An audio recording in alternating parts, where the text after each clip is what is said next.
میرے نبی جیسا نبی کوئی نہیں، میرے نبی کی ماں جیسی کسی کی ماں کوئی نہیں، میرے نبی کے باپ جیسا کسی کا باپ کوئی نہیں، میرے نبی کے باوجداد جیسے کسی کے باوجداد کوئی نہیں، میرے نبی کے صدیق جیسا کسی کا صدیق کوئی نہیں، میرے نبی کے عمر جیسا کسی کا عمر کوئی نہیں، میرے نبی کے عثمان جیسا کسی کا عثمان کوئی نہیں، میرے نبی کے علی جیسا کسی کا علی کوئی نہیں، میرے نبی کی معراج جیسی کسی کی معراج کوئی نہیں، میرے نبی کے میلاد جیسا کسی کا میلاد کوئی نہیں، میرے نبی کے دین جیسا کسی کا دین کوئی نہیں۔ آمنہ کے لال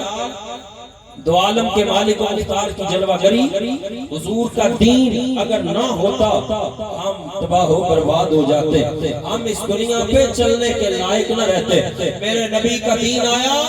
آمنہ کے لال نے ماں کی عظمت کو بیان فرمایا، باپ کے رتبے کو بیان فرمایا، غلاموں کی شان میرے نبی نے عطا فرمائی، بھائی کی عظمت میرے نبی نے عطا فرمائی، انسان کی جس نے آمنہ کے لال کا کلمہ پڑھا ہے، آمنہ کے لال نے اس بندے کی عظمت کو بیان فرمایا۔